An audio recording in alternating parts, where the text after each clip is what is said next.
নমস্কার, আপনারা দেখছেন কড়া খবর। এখন কড়া খবরে দেখুন, শিক্ষাঙ্গনে ফেল করা ছাত্রীদের তাণ্ডবের কারণে নিরাপত্তাহীনতায় গার্ডেন রিচের আর্য পরিষদ গার্লস হাই স্কুল। গত বছর করোনা মহামারীর কারণে রাজ্যের সমস্ত বিদ্যালয়গুলিতে ছাত্রছাত্রীদের পরীক্ষা ছাড়াই পাস করিয়ে দেওয়া হয়েছিল। আর প্রায় 2 বছর রাজ্যের বিদ্যালয়গুলিতে পঠন পাঠন বন্ধ থাকার কারণে অধিকাংশ ছাত্রছাত্রীরা পড়েছে ঘোর বিপদে। তাদের অধিকাংশই পড়াশোনা ভুলতে বসেছে। আর সেখানে যখন এবছর থেকে আবার নতুন করে পরীক্ষা ব্যবস্থা চালু হয়েছে, তাতেই প্রমাদ গুনছেন ছাত্রছাত্রীরা। গত 30শে মে খিদিরপুর গার্ডেন রিচের আর্য পরিষদ গার্লস স্কুলের একাদশ শ্রেণীর ছাত্রীদের বার্ষিক পরীক্ষার ফলাফল প্রকাশ পায়, যেখানে দেখা যায় প্রায় 10% মতো ছাত্রীরা পরীক্ষায় ফেল করেছে। স্কুলের তরফে তাদেরকে জানানো হয় যে ওই সমস্ত ফেল করা ছাত্রীদের পুনরায় পরীক্ষায় বসতে দেওয়া হবে। তাতে যদি তারা পাস করে তাহলেই দ্বাদশ শ্রেণীতে পঠন পাঠনের সুযোগ পাবে। কিন্তু ওই ফেল করা ছাত্রীরা বা তাদের অভিভাবকরা তা মানতে নারাজ। তাদের দাবি সকলকেই পাস করিয়ে দিতে হবে। এই নিয়ে শিক্ষিকাদের সঙ্গে ছাত্রীদের এবং তাদের অভিভাবকরা বিতর্কে জড়িয়ে পড়ে। পরে বিতর্ক গিয়ে দাঁড়ায় উত্তেজনায়। ফলে স্কুলের ব্যানার ফেস্টুন ছিঁড়ে দেওয়া সহ স্কুলের সম্পদ লণ্ডভণ্ড করে দেয় ছাত্রীরা ও তাদের অভিভাবকরা। শুধু তাই নয়, তারা শিক্ষিকাদের মানসিক ও শারীরিকভাবে নির্যাতন সহ অকথ্য ভাষায় গালাগাল দিতেও ছাড়েনি। শিক্ষাক্ষেত্রে যদি পাস ফেলকে কেন্দ্র করে এ ধরনের ঘটনা ঘটে, তাহলে কিভাবে এই রাজ্যে শিক্ষা প্রতিষ্ঠানগুলি চালানো যাবে? এই প্রশ্ন তুলেছেন শিক্ষামহল সহ শিক্ষার্থীদের ও অভিভাবকদের একাংশ। আমরা খবর পেয়ে ঘটনার সত্যতা যাচাইয়ের উদ্দেশ্যে বিদ্যালয়ে গেলে সেখানে উপস্থিত ছাত্রীরা, অভিভাবকরা এবং শিক্ষিকারা ও পরিচালন কমিটির সম্পাদক কী বললেন, এখন তাই শোনাবো আপনাদের কড়া খবরে। ये है कि बच्चे साल भर पढ़ाई नहीं कर रहे। जैसे 10th क्लास से ये लोग बिना एग्ज़ाम के 11th क्लास में आ गए। इन लोगों का कहना था कि हम लोग को 11 से 12 में भी वैसे ही प्रमोट कर दिया जाए, लेकिन एक्चुअल में हम लोग क्या करते हैं ना, 11th क्लास में हम लोग थोड़ा उन लोगों का सब्जेक्ट का जो कमज़ोर है उनको देखते हैं, ताकि 12th क्लास में वो लोग आराम से पास हो जाए। और उसमें स्पेशल लैंग्वेज का, क्योंकि बेस्ट ऑफ 5 तो है, लेकिन लैंग्वेज बहुत ज़रूरी है। तो ऐसा है कि हर साल कुछ ना कुछ बच्चों का होता है, लेकिन इस साल कुछ 10-15 बच्चे ज़्यादा ही हुए होंगे, उतना भी देखे नहीं, किंतु ऐसा देख रहे हैं कि कॉपी में 2 नंबर, 4 नंबर, 3 नंबर। मैंने सबसे कहा जो 15 लाए हैं उनको भी पास कर दो, लेकिन उसके नीचे को हम लोग पास नहीं कर पा रहे थे। और कुछ ऐसा ही अचानक से कोई काम आ गया था कि उस दिन विद्यालय में भी हम लोग उपस्थित नहीं थे। तो जो भी उन लोगों की क्लास टीचर, सब्जेक्ट टीचर उन लोगों को जो रिजल्ट दे रही थी और कॉपी दिखा रही थी, तो उन लोगों को ये कहा रहा था कि इस सब्जेक्ट में आप कमज़ोर हैं, इस सब्जेक्ट का आप एक रिटेस्ट दे दीजिए, रिटेस्ट दे करके अगर आप उसमें पास हो जाते हैं तो हम आपको प्रमोट कर देंगे। तो उसी को लेकर के ये लोग, कुछ गार्जियन इन लोगों को और किसी के और बहकावे में आके बच्चों ने कुछ हंगामा कर दिया। ऐसा हंगामा कभी नहीं हुआ था कि हम लोग का नंबर, हम लोग क्यों फेल हैं, हम लोग कॉपी देख लो। बाद में बोल रहे कॉपी भी नहीं देखेंगे, हम लोग कॉपी भी कुछ नहीं देखना, हम लोग को सिर्फ प्रमोट कर दिया है।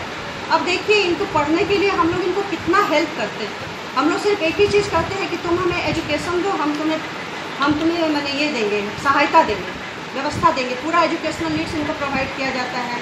11-12 की जो किताबें प्राइवेट्स होती हैं, जो दामी किताबें होती हैं, वो इनको दी जाती है साल भर पढ़ने के लिए, उससे ये लोग पढ़ते नहीं हैं। कोरोना काल में जो ऑनलाइन क्लास होती थी, ऑनलाइन क्लास में कम से कम एक क्लास में 60 बच्चे, 70 बच्चे ऐसे करके हैं, 50 से ज़्यादा ही हैं, लेकिन प्रेजेंट 10 भी नहीं होते थे कभी कभी। तो जब पूछा जाता था कि आप लोग प्रेजेंट क्यों नहीं हैं, तो कुछ बच्चे कहते थे कि हमारे पास मोबाइल फ़ोन की व्यवस्था नहीं है। तो ठीक है, मोबाइल फ़ोन की व्यवस्था नहीं थी, तो उसके लिए भी हम लोगों ने एक जगह पर एक AC हॉल बनवाया, जिसमें कम से कम 15-20 बच्चे दूर दूर बैठ के पढ़ सकें। डाउट क्लियरिंग सेशन चले गए, वहाँ टीचर आके पढ़ाई की, वहाँ भी ये लोग प्रेजेंट नहीं होते थे। और जबकि हम लोग जब इन लोगों को राशन दे रहे हैं, हर महीना कोई सामान दे रहे हैं, बुटीक का ड्रेस दे रहे हैं, तो उस दिन सारे बच्चे आ जा रहे हैं, लेकिन क्लास में नहीं आ रहे हैं, पढ़ने नहीं आ रहे हैं, किताब से नहीं पढ़ेंगे। तो पढ़ना तो पड़ेगा। मेरा कहना है कि हमारे यहाँ पढ़ना पड़ेगा, हमारे एजुकेशन में क्वालिटी तो लाना ही होगा। यही हमारा है कि बच्चे एग्ज़ाम में बहुत ख़राब प्रदर्शन किए थे। बहुत सारे पेपर्स में ऐसा देखा गया था कि वो सिर्फ क्वेश्चन लिख लिए हैं, MCQ के सारे ऑप्शन उतार दिए हैं और सही से आंसर नहीं लिखा है। तो उस केस में हम लोग अगर रीटेस्ट ले रहे हैं तो वो उससे उनको बहुत ज़्यादा प्रॉब्लम है। बच्चों को तो प्रॉब्लम बाद में है, कुछ ऐसे गार्जियंस हैं जो इस तरह से मुझसे बहुत बदतमीज़ी की, और भी हमारे कुछ टीचर्स उनसे बहुत बदतमीज़ी किए, बहुत ख़राब तरीके से बिहेव किए कि आप एग्ज़ाम क्यों ले रहे हैं। अब अगर गार्जियंस ही ऐसा बोलते हैं कि एग्ज़ाम क्यों ले रहे हैं, तो बच्चे तो और उनके साथ लग जाएंगे विरोध करने में, क्योंकि बच्चे ऐसे भी पढ़ना नहीं चाह रहे हैं। अभी जो ये माहौल हो गया कोरोना के टाइम से, बच्चों को सब कुछ बहुत ईजी लगता है कि अभी हम पढ़ेंगे नहीं, कुछ करेंगे नहीं। लेकिन मेरा ऐसा मानना है कि 11th से ज़्यादा टफ 12th का पेपर आता है। अगर हम थोड़ा ज़्यादा अच्छे से बच्चे को कर देंगे अभी से प्रिपेयर, तो वो 100% 12th में पास होगा। आज का जो रिज़ल्ट है, अगर वो रिज़ल्ट क्लास 12th में इनको आए, तो ये तो चाहे जितना भी प्रदर्शन करे, क्या ये पास हो पाएंगे? उनका तो एक साल बर्बाद हो जाएगा। तो यहाँ पे बच्चों का साल बर्बाद ना करके, क्योंकि जुलाई से पढ़ाई वगैरह स्टार्ट होगी, तो जो बच्चे पास भी हुए हैं उनको भी हमने ये प्लान किया था कि उनका भी 11th का जो पोर्शन ख़राब है, अच्छे से नहीं आता, उनको वो अच्छे से पढ़ाया जाए। और जो बच्चे फेल हैं वो रीटेस्ट दें, बार बार टेस्ट देंगे। उनकी लिखने की हैबिट चली गई है, उनका एग्ज़ाम नहीं हुआ, काफ़ी साल से पढ़ाई से दूर है, उन लोगों की लिखने की फ्लुएंसी चली गई है। तो ये इसीलिए हो रहा है कि बच्चों में लिखने की फ्लुएंसी आए, थोड़ा पढ़े, थोड़ा समझें। खुद ये चीज़ प्रैक्टिकल हम लोगों ने अनुभव किया कि जब 12th का एग्ज़ाम सर पे था बोर्ड्स का, तब बच्चों को हम लोग रोज़ बुला करके स्कूल में लिखवाते थे। वो बच्चे एग्ज़ाम में फटाफट टाइम पे पेपर कंप्लीट कर पाए। तो यही सब चीज़ों को ध्यान में रखते हुए ये सारा फैसला लिया गया था। बट ये गार्जियंस की वजह से, बच्चों की वजह से बहुत ख़राब हुआ हमारे साथ। हमें अभी ऐसा लग रहा है कि क्या बच्चों का भला करना गलत था। अगर हम लोग रीटेस्ट नहीं लेते, ऐसे ही पास कर देते, शायद वही अच्छा होता, वो बोर्ड में अपना फेल होते।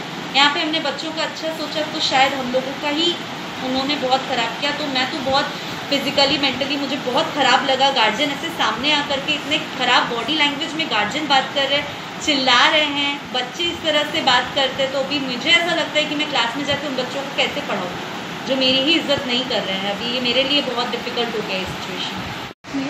जो स्क्रैचेस, स्वेलिंग आया है, ये कुछ गार्जियंस मिलके किए हैं। एक्चुअली रिज़ल्ट देने का टाइमिंग था 11 बजे तक, तो उस टाइम तक हम लोग बता दिए थे कि जो लोग पास किए हैं उन लोगों का हम लोग रिज़ल्ट दे दिए थे, और बाकी स्टूडेंट को हम लोग सेकेंड चांसेस दिए थे। सेकेंड चांसेस भी हम लोग उसी स्टूडेंट को दिए थे जो लोग 2-3 नंबर लाए हैं और वो लोग शायद 12th में पास नहीं कर पाएंगे। ऐसे स्टूडेंट को हम लोग सेकेंड चांस दिए थे। एक साल हम लोग बर्बाद करना नहीं चाहते थे। तो उसके बाद उन लोगों को कॉपी दिखाने का भी बात बोला गया था कि आप लोगों को कॉपी दिखा दिया जाएगा, ताकि आप लोग जहाँ आप लोगों का मिस्टेक हुआ है, जो भी आप लोग एरर किए उसको आप लोग सुधार पाओ, सेकेंड टाइम एग्ज़ाम दे दो, होपलेस मत दो। लेकिन वो लोग बाहर ऑलमोस्ट उसके बाद भी 2-2.5 घंटा तक वो लोग वहाँ पे वेट कर रहे थे, गैदरिंग किए थे, कहाँ से लोगों को बुला लिए थे। इवन उसमें कुछ गार्जियंस थे जो लोग बाकी बच्चों को मैनिपुलेट कर रहे थे, उल्टा पुल्टा समझा रहे थे। ये समझा रहे थे कि 11 में फेल नहीं किया जाता, कैसे फेल कर सकते हैं, उससे अच्छा हम लोग गैदरिंग करते हैं, टीचर के ऊपर क्यों ना हम लोग हमला करें, ताकि टीचर डर जाए और हम लोगों को पास करा दे। स्कूल का प्रॉपर्टी डैमेज किए हैं, बैनर वगैरह डैमेज करके रखे हुए हैं, और ये सब तो हुआ। अब जब टीचर निकलेंगे, एक्चुअली वो लोग वेट कर रहे थे कि ये स्कूल के जितने भी टीचर्स निकले, teaching and non teaching staff, उन पर क्यों ना हमला किया जाए। तो उसी हिसाब से हम लोग 2 बजे के आसपास जब स्कूल से निकल रहे थे, उस टाइम पकड़ो ये लोग भाग रहा, ठीक इस लैंग्वेज में स्टूडेंट्स और उनके गार्जियन जो लीडरशिप कर रहे थे, वो लोग फॉलो करते हुए बहुत दूर तक गया। मेरा बैग पकड़ के, मेरा कपड़ा पकड़ के खींचते हुए सिगरेट कल जो मोड़ वहाँ तक लेके गया। स्क्रैचेस आ गए हैं, हम उस दिन से बहुत ही ज़्यादा फिजिकली और मेंटली डिस्ट्रेस है, और इन लोगों के पास हम अपने आप को सेफ बिल्कुल फील नहीं कर रहे हैं। आई डोंट नो कि हम अब जाके इन लोगों को कैसे क्लास करवाएंगे, कैसे पढ़ाएंगे, हमको कुछ अब आगे समझ में नहीं आ रहा है। कंटिन्यू किया जाएगा भी या नहीं जाएगा, ये मैनेजमेंट के ऊपर डिपेंड करता है, बट हम इन लोगों को पढ़ाना मेरे लिए बहुत मुश्किल है। हमारे स्कूल में डिफरेंस ये है कि दूसरे स्कूल में टीचर और स्टूडेंट हुआ करते हैं, यहाँ बाप और बेटी का संबंध है। They all are my daughters, they are not my students. और एक बेटी की तालीम के लिए, एक बेटी की पढ़ाई के लिए एक माँ बाप को जितनी चिंता होती है, मैं 24 घंटे उतनी ही चिंता इन लोगों के लिए करता रहता हूँ। और ये चाहता हूँ कि आज ये बच्चियाँ गरीब माहौल में बड़ी हो रही हैं, आगे चल के ये गरीब नहीं रहें, और अपने माँ बाप के शान शौकत को आगे बढ़ाएं, हमारे स्कूल के नाम को आगे बढ़ाएं।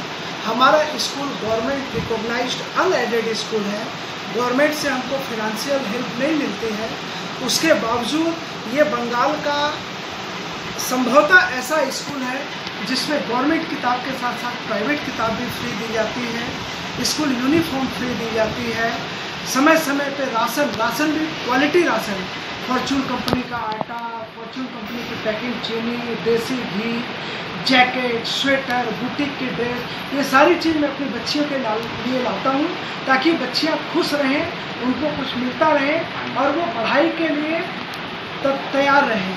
मैं ये जो बच्चियों का रीटेस्ट करवाते हैं, आज बच्ची यहाँ कम नंबर लाई है तो हम उसको रीटेस्ट देके उसको ठीक करना चाहते हैं ताकि 12 में जब वो काउंसिल के एग्ज़ाम में बैठे तो वहाँ उससे फेल नहीं होना पड़े।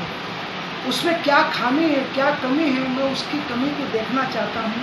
वो 10 नंबर की स्टूडेंट है कि 50 नंबर की स्टूडेंट है, उसी हिसाब से 12th क्लास में हम उसके ऊपर फोकस करके ऐसा उसको पढ़ाएंगे ताकि उसको फेल का मुंह नहीं देखना पड़े। यही मेरी गुजारिश है कि सारी बच्चियाँ, और बच्चियाँ कोई गलत नहीं है, सब अच्छी बच्चियाँ हैं। हमने पुरानी कहावत सुनी थी कि एक मछली पूरे तालाब को गंदा कर देती है। एक दो गार्जियन कुछ बच्चियों को बहका के स्कूल को बदनाम करने के लिए, और बहुत सारे लोग हम लोगों से जलते हैं क्योंकि हम लोग बच्चों से पैसा भी नहीं लेते हैं और इतनी अच्छी फैसिलिटी और इतनी अच्छी पढ़ाई देते हैं। हम लोगों का जो हिंदी मीडियम 5 to 10 चलता है उसमें बच्चों से एक पैसा भी नहीं लेते हम लोग, और सारी चीज़ फ्री। और जो हम लोगों ने इसी साल से इंग्लिश मीडियम भी किया है, ऐसा है जिसमें एडमिशन में एक पैसा भी नहीं लगता, खाली मंथली 5, 6 का 150 रुपया, 7 का 200, 8 का 250 और 9, 10 का 300, जो कि बंगाल का कोई भी इंग्लिश मीडियम स्कूल इतने सस्ते में नहीं पढ़ा सकता। मैं यहाँ पर लिखेगी वो पास कैसे होगा? आप लोग पास कर चुके हो 11th क्लास? पढ़ेगी जब ना वो सारे सब्जेक्ट में पास हो आप लोग? जब ना पास होगी। अच्छा, एक सवाल है आप लोगों से, जो लोग फेल किए हैं तो स्कूल ने जो डिसीजन लिया है उन लोगों को फेल करने का, तो क्या आप लोग इससे एग्री हो? मैम ने तो फेल करने का डिसीजन लिया था, लेकिन मैम ने तो ऑप्शन भी दिया ना, हमारे बच्चे पढ़ेंगे, आप लोग को देंगे, किस तरह उन्हें पढ़ाएंगे, टेस्ट देना होगा, उसमें आपको पास होगी फेल को उन लोग का मैटर करता है। उन लोग अच्छा पढ़ाई करेगी उन लोग पास होगी, अगर नहीं होगी। तो ये जो हंगामा हुआ था कुछ गार्जियंस और कुछ स्टूडेंट्स की तरफ से, तो ये क्या सही है? नहीं मैम, ये बात सही नहीं है। आप आपके साथ करेंगे, आप बातचीत करना चाहेगा, लेकिन हम लोग किया तो अच्छा बात नहीं है, रेपुटेशन खराब हो गया ना। ये रिपोर्टेशन पे जो बात आई है, तो यहाँ किस तरह की पढ़ाई होती है, आप क्या उससे संतुष्ट हैं? यस सर, हम संतुष्ट हैं। मतलब ठीक है, पढ़ाई बहुत अच्छा होता है, ऑनलाइन क्लासेस भी हुआ है, ऑफलाइन क्लासेस भी हुआ है। ऑफलाइन क्लास में मैम लोग मतलब कोरोना के कारण वीक में 3 डेज का ये दिया था, और ये जो शेड्यूल था हम लोग का रूटीन था उसमें से मतलब थोड़ा सा कम कर दिया, और 3 हफ्ते में हम लोग 3 दिन स्कूल आते थे, और उसमें से बहुत सारे स्टूडेंट्स 60% में 40% स्टूडेंट्स आते थे और अटेंड करते थे क्लास। अब जब वो अटेंड नहीं करेंगे तो उन लोग का मैटर अटेंड नहीं करने से भी मैम लोग व्हाट्सएप ग्रुप में नोट्स सारा PDF सब सेंड कर देते हैं। अच्छा से जो क्लास में हुआ है, जो नहीं हुआ सब सेंड करना है। लेकिन बेटा जिस तरह से बात उठ रही है स्कूल को लेकर, क्या कहिएगा इसमें? इसमें स्टूडेंट्स का गलती है, इसमें टीचर का कोई गलती नहीं है। टीचर को सारा नोट सारा प्रोवाइड कराता था, ऑनलाइन क्लास भी कराता था। ऑनलाइन क्लास में मात्र जो पढ़ते थे 10-15 बच्चे या ये होते थे, क्लास में 60 बच्चे हैं, 60-50 बच्चे हैं। उस दिन जो हुआ वो ठीक नहीं है हम लोगों के लिए। क्या रिजल्ट आया है? अच्छा रिजल्ट, क्योंकि वो अच्छा पढ़ती है। अगर अच्छा नहीं पढ़ेगी तो रिजल्ट डेफिनेटली ख़राब आएगा। वो अच्छा पढ़ी इसलिए पास हो गई, लेकिन उस दिन जो हुआ वो बहुत ही बुरा हुआ इस स्कूल के लिए, हमारे बच्चों के मुस्तकबिल के लिए। इसलिए कि हमारे बच्चे इस स्कूल में पढ़ते हैं और इंजीनियर, डॉक्टर, बैरिस्टर यहीं से बन के निकलते हैं, और इसी स्कूल में जहाँ से वो पढ़ के निकलते हैं, और इसी स्कूल में वो लोग आज तोड़ फोड़ बैनर फाड़ रहे हैं, टीचर के साथ बस बिहेवियर, बदतमीजी, बदसलूकी कर रहे हैं। तो ये बच्चों को नहीं करना चाहिए। खैर उनकी नादानी है, ये कर चुके हैं, लेकिन उनके गार्जियंस, उनके पेरेंट्स, उनके साथ मिलकर जो भी उन्होंने किया, मैं उनसे कहूँगा कि वो आज या कल एडमिनिस्ट्रेशन के सामने, मीडिया के सामने खड़े होकर अपनी गलती का माफ़ी मांगें और अपने बच्चों को समझाएं कि ताकि आइंदा ऐसी गलती ना हो, इसलिए कि ये स्कूल का मुस्तकबिल ख़राब हो रहा है, बहुत बदनामी हो रही है। स्कूल की बदनामी का मतलब है कि हम लोगों की बदनामी। हमारे बच्चों का बदनाम। बस मैं यही इतना कहना चाहूँगा। क्या हुआ, रिजल्ट कैसा हुआ बच्चों का आपका? बच्चों को बोले जा रहा कि उन लोग उस नंबर में फेल हो गई है, हाँ। इसे भी कुछ करना ही पड़ेगा। अच्छा, इसीलिए हम लोग आए। तो आप इस बात से सहमत है ना कि बच्चा अगर फेल होता है तो उसको फेल के लिस्ट में ही डाला जाएगा, उसको तो पास नहीं किया जा सकता है ना? है ना? मेहनती ना हो तो हाँ, अगर बच्चा मेहनती होंगे, अगर ऐसे सर तो आप लोगों को तो ये सुविधा भी दिया जा रहा है स्कूल के मतलब तरफ से कि पेपर चेक कर लें, तो आप लोग पेपर चेक की हैं? नहीं तो आप लोग चेक करेंगी ना? करेंगे, 112 करेंगे। अच्छा, आप भी तो गार्जियन हैं, आपका क्या कहना है? जी देखिए, यहाँ पे बच्चे लोगों को टाइम मिलता है पढ़ाई करने के लिए, तो वो बच्चे अगर टाइम वेस्ट करने आए हैं स्कूल में तो दैट इज उन लोगों पे डिपेंड है। और जो बच्चा मेहनती है, जो belong from poor family, they want to study and they want to go higher, understand. तो हम क्या चाहते हैं, जो बच्चे लोग जो पढ़ाई नहीं कर वो उनका डिपेंड है। स्टूडेंट के पास, किसी के पास ट्यूशन है, हमारे बच्चे के पास ट्यूशन है, but she pass in well education in well number, तो हम तो बच्चे को गलत नहीं कह सकते ना टीचर को गलत सकते। लेकिन कभी कभी होता है ना कि बहुत सारे क्षेत्र में ऐसा होता है कि बच्चा बहुत मेहनती है, अच्छे फैमिली से भी है, लेकिन एग्जाम में ना वो सही से लिख नहीं पाता, उसके अंदर कुछ कमी रह जाती है। बिल्कुल, ये डिपेंड बच्चे के, ना गार्जियन है ना टीचर है, it is depend on only on student. हाँ, जब गार्जियन अच्छा है, टीचर अच्छा है, तो फिर student she is also given an education and she have to do, she have to understand that नहीं मुझे पढ़ना है, मुझे कुछ करना है। भले वो गरीब स्कूल, एक खिचड़ी स्कूल और एक Hindi medium, Bengali medium, English medium, कुछ मायने नहीं आता। हमें उस स्कूल से, हम खुद एक, I am belong from poor family but I am well education girl from some school, तो हमें क्या कहना चाहिए कि नहीं, बच्चा वो डिपेंड होना चाहिए, तो हम क्या करना है क्या नहीं करना है। और यहाँ भी इस स्कूल में बाद काफ़ी सारा फैसिलिटीज़ मिला हम लोग को लॉकडाउन से लेकर अभी तक। तो आपके बच्चे